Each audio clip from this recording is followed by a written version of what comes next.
जय हिंद दोस्तों, Sandeep tricky math special YouTube channel में आप सभी का स्वागत है। बिहार पुलिस कांस्टेबल नई भर्ती 2023 जिसमें टोटल पोस्ट है 21,391। इस पोस्ट के लिए ये मॉडल सेट नंबर 15 है।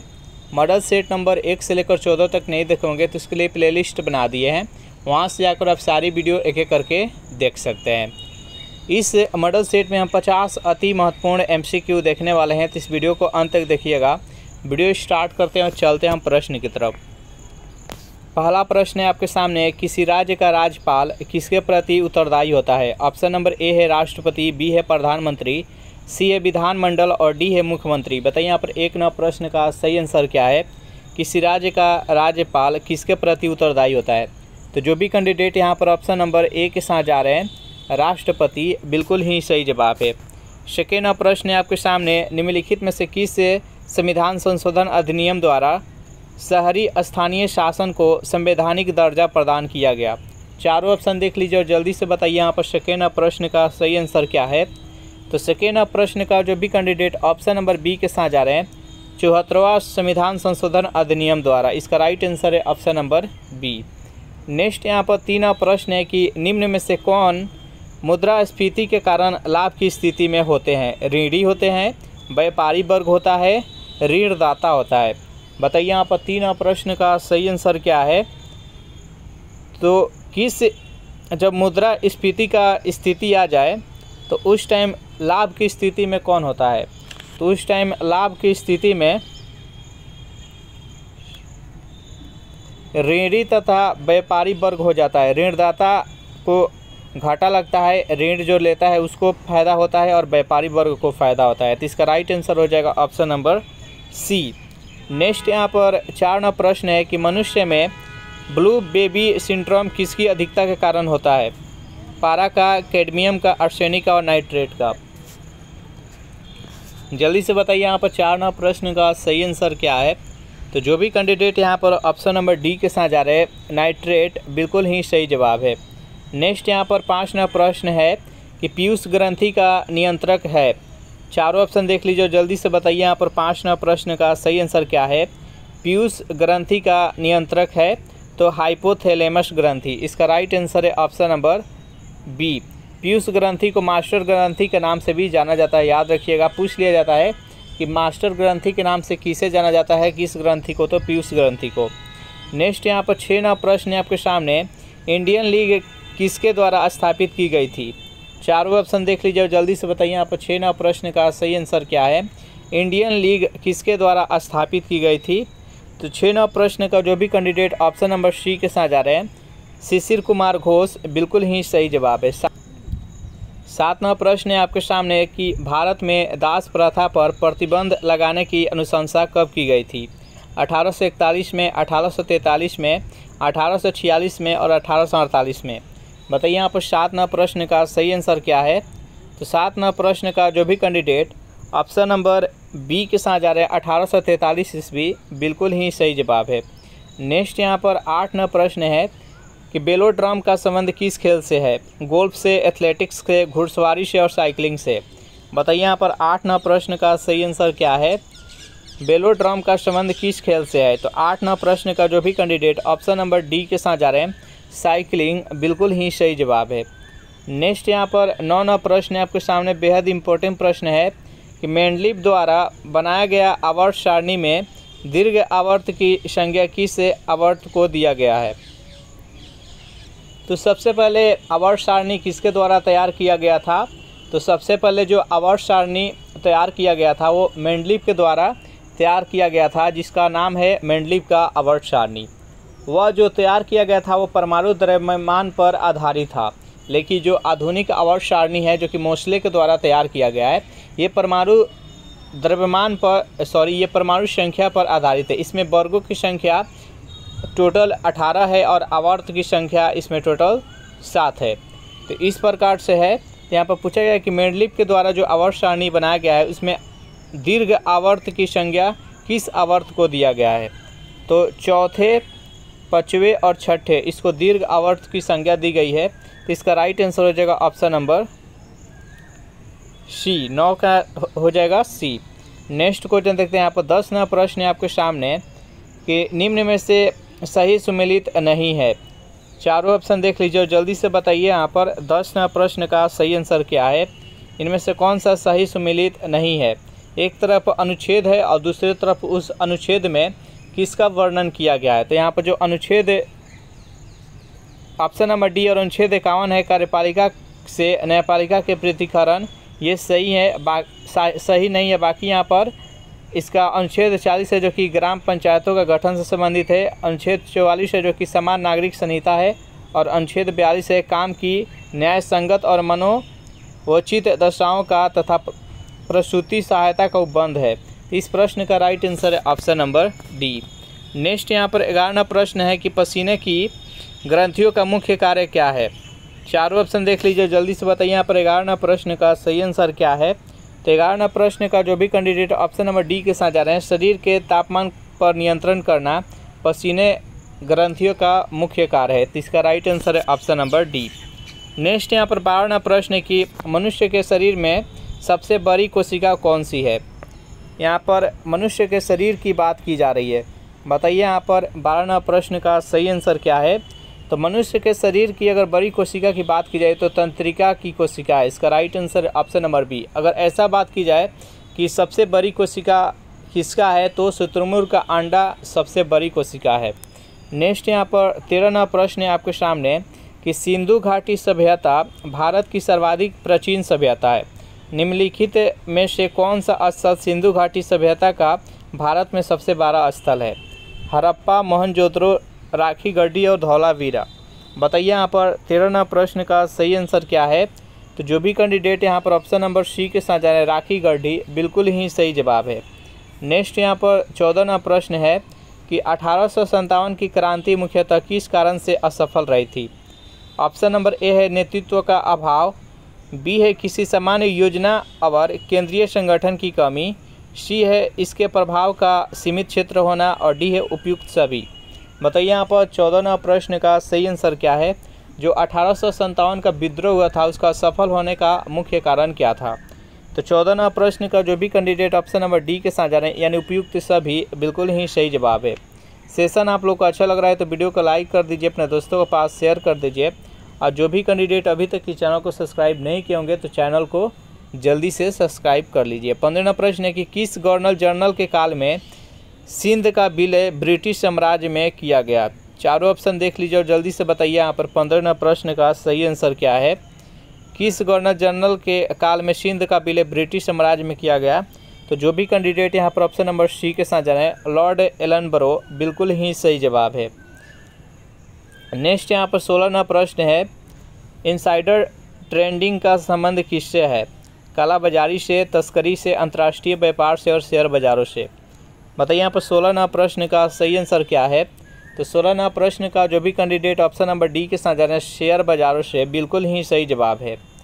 नेक्स्ट यहाँ पर 17वां प्रश्न है कि एल.के. झा समिति का संबंध निम्न में से किससे है। प्रत्यक्ष कर से, अप्रत्यक्ष कर से, बेरोजगारी से और जनसंख्या नीति से। बताइए यहाँ पर 17वां प्रश्न का सही आंसर क्या है। तो एल.के. झा समिति का संबंध किससे है तो अप्रत्यक्ष कर से।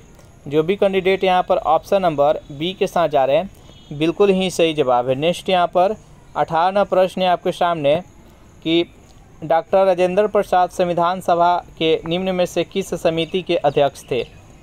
चारों ऑप्शन देख लीजिए और जल्दी से बताइए यहाँ पर 18वां प्रश्न का सही आंसर क्या है। डॉक्टर राजेंद्र प्रसाद संविधान सभा के निम्न में से किस समिति के अध्यक्ष थे। तो प्रक्रिया नियम समिति, संचालन समिति और वित्त एवं कर्मचारी समिति, उपयुक्त सभी हो जाएगा, यानी ये तीनों समिति के अध्यक्ष थे। तो 18वां प्रश्न का सही आंसर हो जाएगा ऑप्शन नंबर डी। चलिए नेक्स्ट क्वेश्चन देखते हैं। बेहद इम्पोर्टेंट प्रश्न है कि जारा दृष्टि दोष के निवारण के लिए किस लेंस का प्रयोग किया जाता है। जल्दी से बताइए यहाँ पर 19वां प्रश्न का सही आंसर क्या है।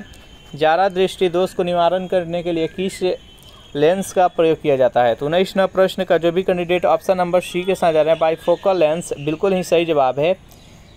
निकट दृष्टि दोष को दूर करने के लिए किसका प्रयोग किया जाता है तो अवतल लेंस। दूर दृष्टि दोष को दूर करने के लिए उत्तल लेंस का प्रयोग किया जाता है। ज़्यादा दूरदर्शिता को दूर करने के लिए बाइफोकल लेंस का प्रयोग किया जाता है। नेक्स्ट यहाँ पर 20वां प्रश्न है कि कर्क रेखा निम्न में से किस देश से होकर नहीं गुजरती है। जल्दी से बताइए यहाँ पर 20वां प्रश्न का सही आंसर क्या है। तो 20वां प्रश्न का जो भी कैंडिडेट ऑप्शन नंबर सी के साथ जा रहे हैं, ब्राज़ील बिल्कुल ही सही जवाब है। ब्राज़ील से होकर नहीं गुजरती है।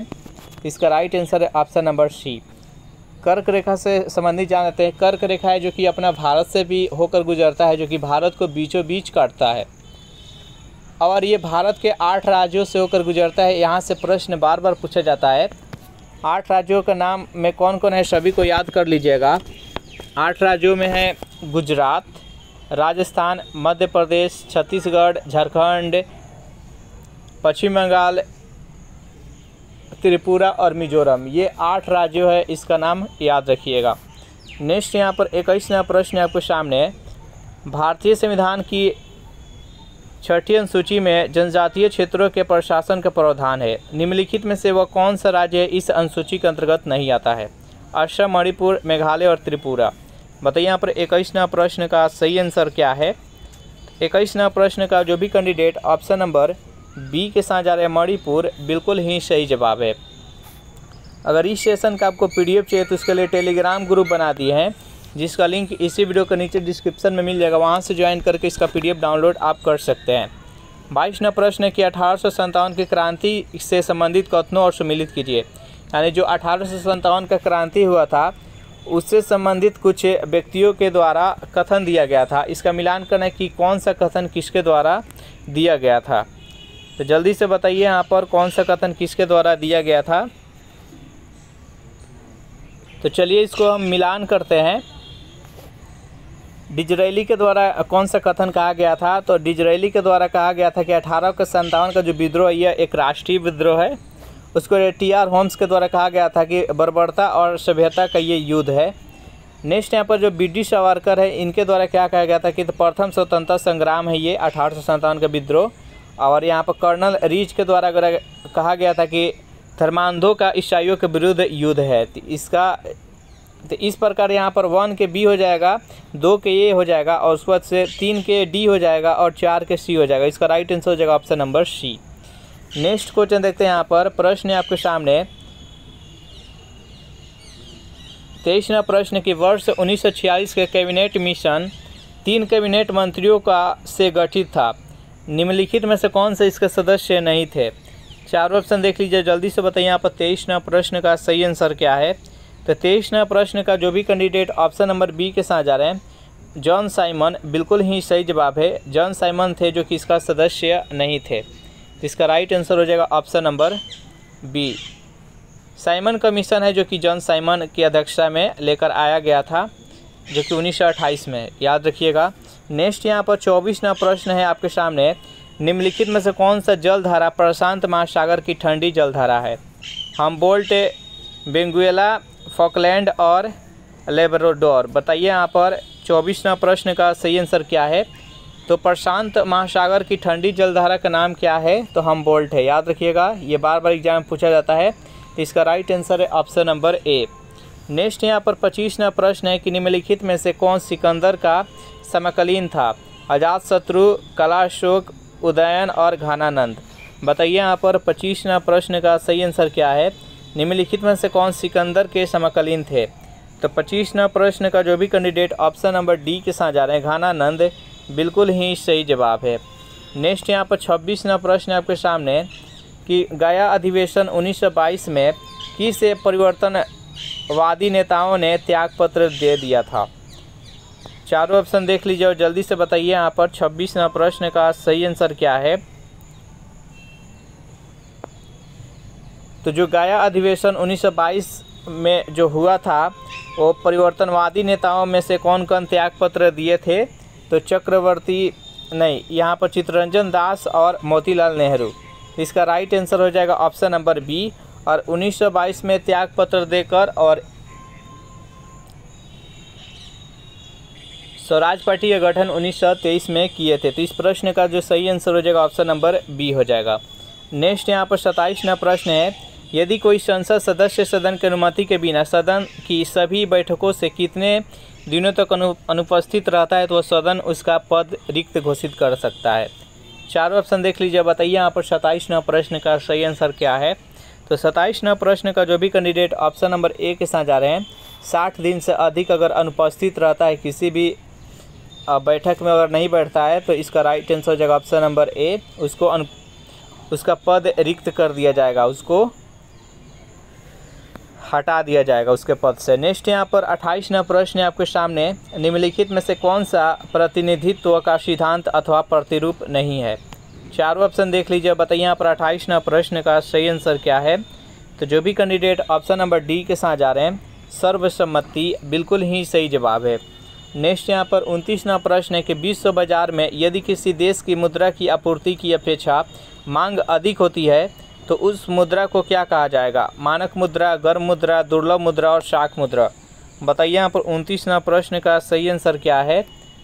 तो 29वां प्रश्न का जो भी कैंडिडेट ऑप्शन नंबर सी के साथ जा रहे हैं, दुर्लभ मुद्रा बिल्कुल ही सही जवाब है। नेक्स्ट यहाँ पर 30वां प्रश्न है आपके सामने कि प्लास्टर ऑफ पेरिस का रासायनिक रूप से होता है, यानी इनमें से 4 ऑप्शन है और बताना है कि प्लास्टर ऑफ पेरिस का रासायनिक फार्मूला क्या है। जल्दी से बताइए यहाँ पर 30वां प्रश्न का सही आंसर क्या है। तो प्लास्टर ऑफ पेरिस का रासायनिक सूत्र है CaSO4.2H2O। इसका राइट आंसर हो जाएगा ऑप्शन नंबर बी। और यहाँ पर CaSO4.2H2O है जो कि जिप्सम का रासायनिक सूत्र है, ये भी याद रखिएगा। नेक्स्ट यहाँ पर 31वां प्रश्न है कि मानव शरीर में पीत रस का निर्माण कहाँ होता है। पित्ताशय में, आमाशय में, यकृत में और अग्नाशय में। बताइए यहाँ पर 31वां प्रश्न का सही आंसर क्या है। 31वां प्रश्न का जो भी कैंडिडेट ऑप्शन नंबर सी के साथ जा रहे हैं, यकृत में बिल्कुल ही सही जवाब है। मानव शरीर में पीत रस का निर्माण कहाँ पर होता है, तो यकृत में।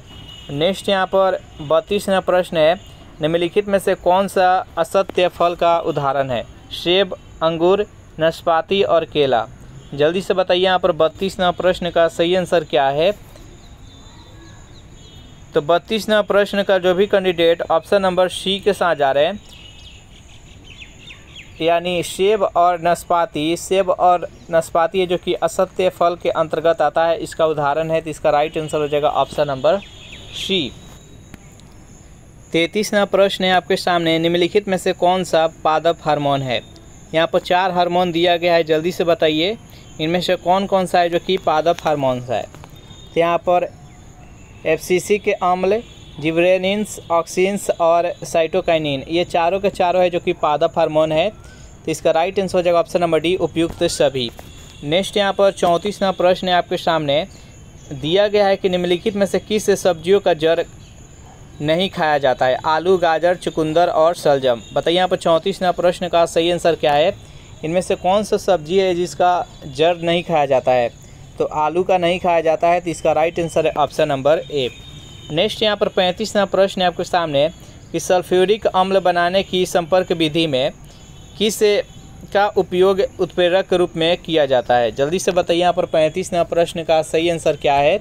सल्फ्यूरिक अम्ल बनाने के लिए संपर्क विधि में किसका उपयोग उत्प्रेरक रूप में किया जाता है, तो प्लेटिनम चूर्ण का। जो भी कैंडिडेट यहाँ पर ऑप्शन नंबर बी के साथ जा रहे हैं, बिल्कुल ही सही जवाब है। नेक्स्ट यहाँ पर 36वां प्रश्न है आपके सामने, इसको मिलान करना है, जल्दी से मिलान कीजिए इसका सही सुमिलन कौन सा है। तो देखिए इसको मिलान करते हैं। आवेग का एसआई मात्रक क्या होता है, तो न्यूटन और सेकेंड होता है, तो यहाँ पर ए का 3 हो जाएगा। उसका कार्य का एसआई मात्रक जूल होता है। दाब का एसआई मात्रक न्यूटन प्रति मीटर स्क्वायर हो जाता है और ऐसे दाब का एसआई मात्रक पास्कल होता है। बल का एसआई मात्रक न्यूटन होता है। तो इसका राइट आंसर हो जाएगा option number A. Next question देखते हैं यहाँ पर 37 नंबर कि लोलक की काल अवधि निर्भर करती है द्रव्यमान के ऊपर, लंबाई के ऊपर, समय के ऊपर और तापक्रम के ऊपर। बताइए यहाँ पर 37वां प्रश्न का सही आंसर क्या है। तो लोलक की जो काल अवधि निर्भर करता है, लोलक की लंबाई के ऊपर निर्भर करता है। तो इसका राइट आंसर हो जाएगा ऑप्शन नंबर बी। नेक्स्ट यहाँ पर 38वां प्रश्न है आपके सामने कि प्रकाश की प्रकृति होती है तरंग के समान, कण के समान, तरंग एवं कण दोनों के समान, तरंग कण किसी के समान नहीं। बताइए यहाँ पर 38वां प्रश्न का सही आंसर क्या है। तो 38वां प्रश्न का जो भी कैंडिडेट ऑप्शन नंबर सी के साथ जा रहे हैं, जो प्रकाश के प्रकृति होता है वो तरंग के समान भी होता है और कण के भी समान होता है। तो इसका राइट आंसर है ऑप्शन नंबर सी। 39वां प्रश्न है आपके सामने, निम्नलिखित में से कौन से कथन असत्य है। जल्दी से बताइए इस प्रश्न का सही आंसर क्या है। एक तरफ राष्ट्रीय उद्यान या पार्क है, दूसरी तरफ उसका राज्य है या केंद्र शासित प्रदेश है। मिलान कीजिए, इस प्रश्न का कौन सा असत्य मिलान है यहाँ पर। तो 39वां प्रश्न का जो भी कैंडिडेट ऑप्शन नंबर डी के साथ जा रहे हैं, यानी इटाकी नेशनल पार्क मणिपुर, ये है जो कि गलत मिलान है। तो इसका राइट आंसर हो जाएगा ऑप्शन नंबर डी। महावीर या मोलम राष्ट्रीय उद्यान गोवा में है। रानी झांसी मरीन राष्ट्रीय उद्यान अंडमान निकोबार द्वीप समूह में है। और माउंटलिंग नेशनल पार्क अरुणाचल प्रदेश में है। नेक्स्ट यहाँ पर 40वां प्रश्न है, निम्नलिखित को सही सुमिलित नहीं है, इनमें से कौन सा सही सुमिलित नहीं है उसको आपको टिक आउट करना है। जल्दी से बताइए यहाँ पर 40वां प्रश्न का सही आंसर क्या है। तो यहाँ पर जो इसका राइट आंसर हो जाएगा ऑप्शन नंबर ए, डाउन्स है जो कि उष्ण कटिबंधीय घास का मैदान है, जो कि गलत है। जो डाउन्स है जो कि शीतोष्ण घास का मैदान है, जो कि ऑस्ट्रेलिया में स्थित है। तो इस प्रश्न का राइट आंसर है ऑप्शन नंबर ए। नेक्स्ट यहाँ पे 41वां प्रश्न है कि निम्न में से सही सुमिलित नहीं है। एक तरफ बांध है या दूसरी तरफ नदी है, किस नदी पे कौन सा बांध है, कौन सही सुमिलित नहीं है, इसको आपको अलग करना है। जल्दी से बताइए 41वां प्रश्न का सही आंसर क्या है। तो यहाँ पर जो इडुक्की बांध दिया गया है कावेरी नदी है, जो कि गलत है। इडुक्की बांध है जो कि पेरियार नदी जो कि केरल में स्थित है। तो इस प्रश्न का राइट आंसर हो जाएगा ऑप्शन नंबर डी। अलमाटी बांध कृष्णा नदी पर है, गांधी सागर बांध चंबल नदी पर और सरदार सरोवर बांध नर्मदा नदी पर है। नेक्स्ट यहाँ पर 42वां प्रश्न है कि निम्न में से कौन सा एक स्थलरुद्ध देश है। बेल्जियम, हंगरी, रोमानिया और यूक्रेन। बताइए यहाँ पर 42वां प्रश्न का सही आंसर क्या है। तो 42वां प्रश्न का जो भी कैंडिडेट ऑप्शन नंबर बी के साथ जा रहे हैं, हंगरी, बिल्कुल ही सही जवाब है। स्थलरुद्ध यानी चारों तरफ से स्थल ही है, किसी तरफ से उसके पास समुंदर या पानी किसी का लगाव नहीं है। तो इसका राइट आंसर है ऑप्शन नंबर बी। नेक्स्ट यहाँ पर 43वां प्रश्न है कि भारतीय उपमहाद्वीप में कृषि के प्राचीनतम साक्ष्य प्राप्त हुए थे, कहाँ से हुआ था। चारों ऑप्शन देख लीजिए, जल्दी से बताइए यहाँ पर 43वां प्रश्न का सही आंसर क्या है। तो जो भी कैंडिडेट ऑप्शन नंबर बी के साथ जा रहे हैं, लोहराव देव, बिल्कुल ही सही जवाब। इसका राइट आंसर है ऑप्शन नंबर बी। 44वां प्रश्न है कि सिंधु घाटी सभ्यता में मिट्टी से बने हल के प्रतिरूप किस जगह से मिले। चारों ऑप्शन देख लीजिए, बताइए यहाँ पर 44वां प्रश्न का सही आंसर क्या है। तो जो भी कैंडिडेट ऑप्शन नंबर बी के साथ जा रहे हैं, बनावली, बिल्कुल ही सही जवाब है। इसका राइट आंसर है ऑप्शन नंबर बी। 45वां प्रश्न है कि ईसा की 6ठी सदी में प्रारंभ में भारत का सर्वाधिक शक्तिशाली नगर राज्य कौन था। गांधार, कंबोज, काशी और मगध। बताइए यहाँ पर 45वां प्रश्न का सही आंसर क्या है। तो इसका राइट आंसर है ऑप्शन नंबर डी, मगध था। नेक्स्ट यहाँ पर 46वां प्रश्न है कि जैन धर्म में महावीर के द्वारा ज्ञान प्राप्ति को क्या कहते हैं। चारों ऑप्शन देख लीजिए, जल्दी से बताइए यहाँ पर 46वां प्रश्न का सही आंसर क्या है। तो केवल्य कहा जाता है। जो भी कैंडिडेट यहाँ पर ऑप्शन नंबर सी के साथ जा रहे हैं, बिल्कुल ही सही जवाब है। जैन धर्म के जो महावीर थे ये 24वें तीर्थंकर थे और जैन धर्म का वास्तविक संस्थापक महावीर को माना जाता है। नेक्स्ट यहाँ पर 47वां प्रश्न है आपके सामने कि लिंगराज मंदिर का नींव डाली थी। चारों ऑप्शन देख लीजिए, जल्दी से बताइए यहाँ पर 47वां प्रश्न का सही आंसर क्या है। लिंगराज जो मंदिर है इसका नींव किसने डाला था। तो 47वां प्रश्न का जो भी कैंडिडेट ऑप्शन नंबर ए के साथ जा रहे हैं, आयाती केसरी ने। इसका राइट आंसर है ऑप्शन नंबर ए। 48वां प्रश्न कि कांग्रेस के किस अधिवेशन में पहली बार मौलिक अधिकारों से संबंधित प्रस्ताव पारित किए गए। चारों ऑप्शन देख लीजिए और जल्दी से बताइए यहाँ पर 48वां प्रश्न का सही आंसर क्या है। तो इसका राइट आंसर हो जाएगा ऑप्शन नंबर डी, कराची अधिवेशन 1931। इसका अध्यक्षता किसने किया था। तो सरदार वल्लभ भाई पटेल। तो इसका राइट आंसर है ऑप्शन नंबर डी। 49वां प्रश्न कि हॉट मनी शब्द का उपयोग किसके लिए किया जाता है। चारों ऑप्शन देख लीजिए, बताइए यहाँ पर 49वां प्रश्न का सही आंसर क्या है। हॉट मनी शब्द का उपयोग किसके लिए किया जाता है। तो 49वां प्रश्न का जो भी कैंडिडेट ऑप्शन नंबर डी के साथ जा रहे हैं, विदेशी पोर्टफोलियो निवेश के लिए। इसका राइट आंसर है ऑप्शन नंबर डी। 50वां प्रश्न है आपके सामने कि निम्नलिखित में से कौन बिम्स्टेक का सदस्य देश नहीं है। श्रीलंका, मालदीव, थाईलैंड और म्यांमार। बताइए यहाँ पर 50वां प्रश्न का राइट आंसर क्या है। तो इसका सदस्य नहीं है मालदीव। तो इसका राइट आंसर हो जाएगा ऑप्शन नंबर बी। तो इस प्रकार से 1 से लेकर टोटल 50 प्रश्न हो गया इस सेशन में। सेशन आप लोग को अच्छा लगा हो तो सेशन को लाइक कर दीजिए, अपने दोस्तों के पास शेयर कर दीजिए, और जो भी कैंडिडेट अभी तक इस चैनल को सब्सक्राइब नहीं किए होंगे तो चैनल को फटाफट सब्सक्राइब कर लीजिए। और इस सेशन का आपको PDF चाहिए तो उसके लिए टेलीग्राम ग्रुप बना दिए, जिसका लिंक इसी वीडियो के नीचे डिस्क्रिप्शन में मिल जाएगा, वहाँ से ज्वाइन करके इसका PDF डाउनलोड आप करके प्रैक्टिस कर सकते हैं। Thanks for watching this video. मिलते हैं नेक्स्ट वीडियो में।